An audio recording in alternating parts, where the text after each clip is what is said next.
Hello guys, welcome to another episode of Vibe and Thrive with Pawan. This is your host Pawan, and in today's episode I want to talk about a crucial skill that significantly impact your academic growth and personal success. Time management. As a student आपको बहुत सारी responsibilities face करनी पड़ सकती है, जैसे कि attending classes, completing assignment, preparing for exam, also participating in extra curricular activities and even holding a part time job also. इतना सबको संभालने के लिए टाइम मैनेजमेंट एक ऐसा रास्ता बन सकता है जो आपको आपके गोल्स को अचीव करने से लेकर स्ट्रेस दूर करने तक हेल्प कर सकता है। चलिए हम पहले टाइम मैनेजमेंट के मीनिंग को समझ लेते हैं। टाइम मैनेजमेंट ना ही सिर्फ शेड्यूल बनाना होता है, बल्कि इसमें अपने प्रायोरिटी वाले टास्क, सेटिंग रियलिस्टिक गोल्स और अपने टाइम को सभी कामों में इक्वली डिवाइड करना होता है। ये टाइम की वैल्यू को समझने और उसको सही तरीके से यूज करने की एक टेक्निक होती है।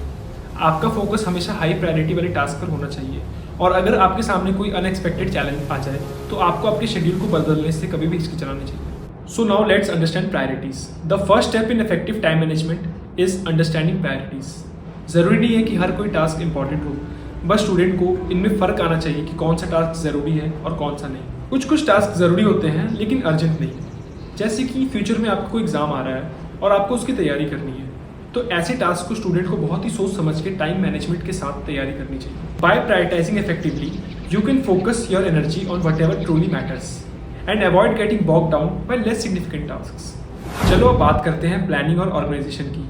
Creating a schedule is one of the most effective way to manage your time. हम एक काम और कर सकते हैं, जैसे कि बड़े प्रोजेक्ट्स को छोटे में डिवाइड कर लें और फिर उसको सही टाइम के हिसाब से कंप्लीट करें।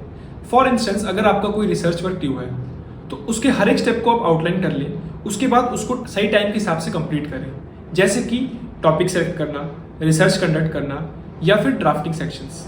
अगर आपके पास एक क्लियर प्लान है तो ये ना ही सिर्फ आपको ऑर्गेनाइज रखता है, बल्कि ये आपको एक सेंस ऑफ कंट्रोल भी देता है आपके वर्कलोड पे। चलिए अब बात करते हैं रूटीन एस्टैब्लिशमेंट की। Establishing a routine can significantly improve your time management. एक कॉन्सिस्टेंट डेली शेड्यूल आपको हेल्प करता है आपके डिसिप्लिन को मेंटेन करने में, making it easier for you to focus on your studies. आप सब कोई स्पेसिफिक टाइम सेलेक्ट कर सकते हो पर डे का, जैसे कि रात को खाना खाने के बाद 2 घंटा पढ़ना है। Having a routine creates a sense of stability and it signals your brain when to focus versus when time to relax. इससे आप बहुत ही अच्छी आदत सीखते हो, जैसे कि रोज पढ़ना एक नेचुरल पार्ट हो जाएगा आपका दिन का। आजकल तो सोशल मीडिया का भी बहुत ज़्यादा क्रेज बढ़ गया है और स्टूडेंट के ऊपर ये बहुत पॉजिटिव एंड नेगेटिव इम्पैक्ट डालता है। पॉजिटिव साइड ये है कि ये लोगों को सोशली कनेक्ट करता है। It also helps in collaborating learning and आपकी पढ़ाई तो बहुत आसान हो गई है सोशल मीडिया आने के बाद। बट ज़्यादा इस्तेमाल करने से ये बहुत ही नेगेटिव इम्पैक्ट भी डाल सकता है, जिससे कि आपकी डिस्ट्रैक्शन बढ़ सकती है, एग्जाम में आपके कम मार्क्स आएंगे और आपकी मेंटल हेल्थ को भी नेगेटिव इम्पैक्ट पड़ता है, जिससे कि आपकी स्ट्रेस और एंग्जाइटी बढ़ सकती है। सोशल मीडिया और एकेडमिक रिस्पॉन्सिबिलिटीज़ को बैलेंस करके चलना स्टूडेंट के लिए बहुत ज़्यादा ज़रूरी है। हमारे डे टू डे लाइफ में डिस्ट्रैक्शंस बहुत ही बुरी होती है। ये हमारे वेल स्ट्रक्चर्ड प्लान को बिल्कुल ही तबाह कर देती है। एक स्टूडेंट के लिए बहुत ही ज़रूरी होता है कि वो अपने डिस्ट्रैक्शंस को समझे। ये एक इफेक्टिव टाइम मैनेजमेंट के लिए बहुत ही ज़रूरी है। आपको खुद सोचना पड़ेगा कि जब आप पढ़ने बैठते हो तो आपको सबसे ज़्यादा डिस्ट्रैक्शन किस चीज़ से होती है। क्या वो सोशल मीडिया है, या फिर टेक्स्ट मैसेजेस, या noisy environment. Create a dedicated study space which is free from interruptions.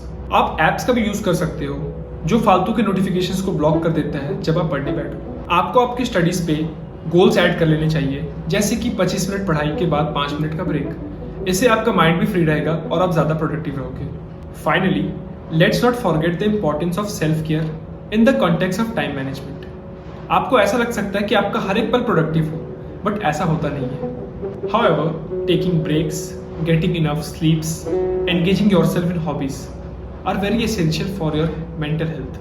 जब आप अपने रिलैक्स होने के लिए टाइम निकालते हो तो ये आपके बॉडी को और माइंड को और भी ज़्यादा रिचार्ज कर देता है, और जिससे कि आप और भी ज़्यादा प्रोडक्टिव हो जाते हो जब नेक्स्ट टाइम पढ़ने बैठते हो। Always remember, a well balanced life contributes to better academic progress and happiness.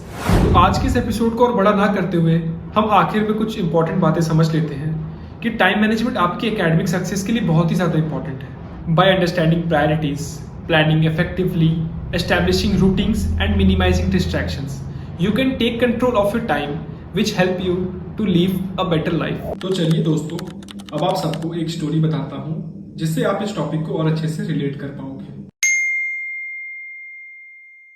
Time management एक स्टूडेंट के लिए बहुत ही ज़रूरी होता है। ये ना ही केवल उसके एकेडमिक ग्रोथ में बल्कि उसके पर्सनल और मेंटल ग्रोथ के लिए बहुत जरूरी होता है। रोहन एक सिंपल लड़का है जो एक छोटे से गांव में रहता है और अपनी पढ़ाई के साथ साथ अदर करिकुलर एक्टिविटीज में भी संतुलन बनाने की कोशिश करता है।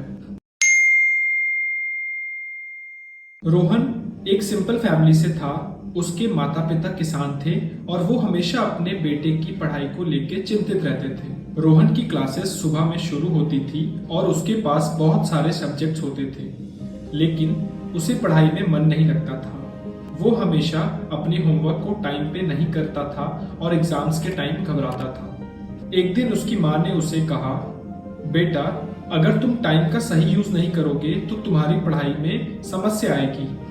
लेकिन रोहन ने इसे सीरियस नहीं लिया। एक सुबह रोहन जब स्कूल जा रहा था तो उसने अपने दोस्त सुमित को देखा। सुमित हमेशा टाइम पर सब कुछ करता था, उसके पास अच्छे ग्रेड्स थे और वो स्पोर्ट्स में भी अच्छा था। रोहन ने सुमित से पूछा, तुम सब कुछ कैसे कर लेते हो? सुमित ने मुस्कुराते हुए कहा, मैं टाइम का सही इस्तेमाल करता हूँ। अगर तुम चाहो तो मैं तुम्हें कुछ टिप्स भी दे सकता हूँ। ये सुनकर रोहन को थोड़ी क्यूरियोसिटी हुई। सुमित ने बताया कि सुबह पहले उसे अपना टारगेट सेट करना होगा। टारगेट सेट करने से तुम्हें पता चलेगा कि तुम्हें क्या अचीव करना है। सुमित ने यह भी कहा कि उसे एक स्ट्रेटेजी बनानी चाहिए और उसे उसके हिसाब से चलना चाहिए। रोहन ने सुमित की बातों को सीरियसली लिया। उसने डिसाइड किया कि वह अपने सभी सब्जेक्ट में अच्छा स्कोर करना चाहता है और साथ ही स्पोर्ट्स में भी हिस्सा लेना चाहता है। उसने अपने लक्ष्य की एक सूची बनाई, पढ़ाई में अच्छा स्कोर लाना, स्पोर्ट्स में इन्वॉल्व रहना, न्यू हॉबीज डेवलप करना। अब रोहन को एक ठोस स्ट्रेटजी बनानी थी। उसने एक चार्ट बनाया जिसमें उसने अपनी सभी क्लासेस का और होमवर्क का समय निर्धारित किया। वो सुबह जल्दी उठने का निश्चय करता है। उसकी स्ट्रेटजी इस प्रकार की थी, सुबह 5:30 बजे उठना, 6 बजे से 7 बजे तक एक्सरसाइज, 7:30 से 9 बजे तक पढ़ाई, स्कूल जाने से पहले नाश्ता करना, स्कूल से लौटने के बाद वो 4 बजे से 6 बजे तक होमवर्क करेगा और फिर 6:30 बजे से 8 बजे तक स्पोर्ट्स में भाग लेगा। उसने बीच में एक रेस्ट डे भी रखा था ताकि वो थकान ना महसूस करे। रोहन ने अपनी योजना के अनुसार अपना दिन स्टार्ट किया।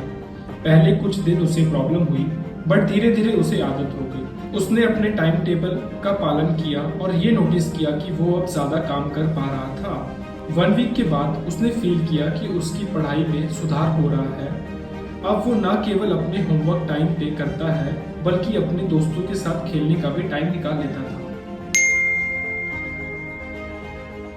रोहन ने ये नोटिस किया कि टाइम मैनेजमेंट ने उसकी मेंटल हेल्थ भी ठीक कर दी थी। अब वो पहले की तरह स्ट्रेस में नहीं रहता था। उसकी माँ ने भी नोटिस किया कि वो ज्यादा खुश और सेल्फ कॉन्फिडेंट हो गया है। एक दिन उसकी माँ ने उससे पूछा, बेटा तुम इतने खुश क्यों हो? रोहन ने जवाब दिया, माँ मैंने टाइम का सही मैनेज करना सीख लिया है। अब मुझे सब कुछ करने का टाइम मिल जाता है। समय बीतता गया और एग्जाम्स का टाइम आ गया। रोहन ने अपने कंसंट्रेशन को और बढ़ाया। उसने हर एक सब्जेक्ट के लिए एक अलग अलग टाइम चूज किया और वीकेंड में रिवीजन का टाइम रखा। एग्जाम के दिन रोहन ने अपनी तैयारी के कारण सेल्फ कॉन्फिडेंट फील किया। उसने अच्छा स्कोर किया और उसके टीचर्स ने उसकी तारीफ की। रोहन ने यह भी सीखा कि टाइम मैनेजमेंट सिर्फ पढ़ाई के लिए नहीं बल्कि लाइफ के हर स्टेप में जरूरी है। वह अपने हॉबीज को भी इम्पोर्टेंस देने लगा। उसने म्यूजिक सीखने का डिसीजन लिया और उसके लिए भी टाइम निकाला। उसे समझ में आ गया कि टाइम मैनेजमेंट से वो न केवल पढ़ाई में बल्कि अपना पर्सनल डेवलपमेंट भी कर सकता है। टाइम मैनेजमेंट ने रोहन की लाइफ में एक बड़ा ट्रांसफॉर्मेशन लाया। अब वो एक रिस्पॉन्सिबल और सेल्फ कॉन्फिडेंट स्टूडेंट बन गया था। उसकी कहानी से ये सीख मिलती है कि अगर हम अपने टाइम मैनेज करके चले तो हम लाइफ में किसी भी चैलेंज का सामना कर सकते हैं और जीत सकते हैं। तो इसी के साथ आज का एपिसोड हम यही समाप्त करते हैं। बहुत ही जल्द लौटूंगा ऐसे एक इंटरेस्टिंग टॉपिक के साथ। तब तक ध्यान रखें। Don't forget to like and subscribe and hit the bell icon. और अगर आपको इस टॉपिक के बारे में मुझसे डायरेक्ट बात करनी है तो मेरे इंस्टा पे आप DM करें, लिंक डिस्क्रिप्शन में मेंशन कर दूंगा। तब तक ध्यान रखें। Thank you.